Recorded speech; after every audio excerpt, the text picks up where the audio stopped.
Leo napenda nizungumze na wanawake. Unakuta wakati mnapokuwa mnafunga ndoa, kuna kiapo ambacho mnachokuwa mnakiapa kwamba utaishi na huyo mwanaume, mtavumiliana katika shida na raha, katika dhiki, zote mtavumiliana. Lakini unakuta baada ya kuingia katika ndoa, unapokuwa unakuta kwamba kuna maisha ambayo ni magumu kipindi fulani, unakuwa mmebadilika kabisa wengi wenu. Jamani, hebu tuacheni hizo tabia. Hata katika dhiki inabidi tuweze kuvumiliana. Jueni kabisa kwamba katika maisha zile panda shuka ni hali ambazo ni za kawaida. Katika safari yoyote ile ambayo ni ndefu, lazima kutakuwa kuna milima, lakini pia vile vile kutakuwa kuna miteremko. Kwa hiyo wakati wa mlima, basi hali zisibadilike, usiweze kuwepo na fujo ndani, uweze kuwepo na maelewano tu kama kawaida.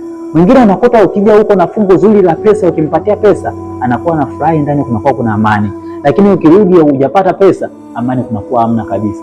Wakati ni vitu ambavyo ni za kawaida katika maisha. Wakati mwingine unaweza ukapata, wakati mwingine unaweza ukakosa. Kwa hiyo wanawake, tuweze kuachana hizo hali za kuona kwamba kwa sababu hakuna hela, kwa sababu saizi kuna hali ngumu ya kimaisha, basi unaanza kuchukua maamuzi mengine ambayo ni mabaya. Unaanza kujikuta kwamba unamdharau mwenzako, unajikuta kwamba hauna ile hali ya kuweza kunyenyekea kwa mwenzako, unajikuta kwamba kiburi kinakuwa kinainuka tu, yani unamletea tabia ambazo sio njema. Yaani mwenzako hata akiongea unakuta hata umsikilizi, amfanyii chochote kile ambacho ni kizuri.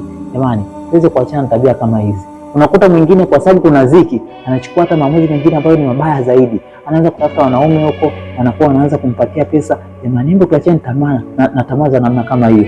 Kwa sababu unaweza ukajikuta kwamba unaenda huko, ukienda huko kwanza kutafuta pesa huko kwa namna nyingine tofauti, utajikuta kwamba unajiingizia laana katika maisha yako, unajiingizia mikosi katika maisha yako, unajiingizia magonjwa ambayo hukutarajia katika maisha yako.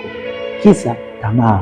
Hebu tuweze kuvumiliana katika hali zote. Hata kama unasikia kwa jirani kuna vikaangizo huko vinakaangwa, kuna nyama, kuna kuku roast zinakaangwa huko, kuna vitu mbalimbali vinakaangwa kwa harufu nzuri, lakini wewe unapata matembele, hebu furahia hayo matembele ambayo uliokuwa umeyapata. Kwa sababu na mwingine hata hayo matembele hajapata. Mwingine siku nzima hajala, mwingine ana siku mbili hajala. Hapo katika hali nzito, hapo katika dhiki zaidi, lakini wana amani, wanaishi vizuri, wanafarijiana pamoja na dhiki zao, lakini wanafarijiana vivyo hivyo na maisha yanaendelea kusonga mbele. Wamekubaliana na hali kama hizo. Wengine wanaishi mapolini huko, hamna hata vitu kama hivi ambavyo vya mjini vilivyo vingi huko, hamna makangizo kama, lakini wako polini huko, wanafurahi, wanaenjoy maisha yao na maisha yanaenda safi tu. Lakini wewe kwa kipindi fulani kuweza kukosa mahitaji fulani, basi inakuwa ni shida.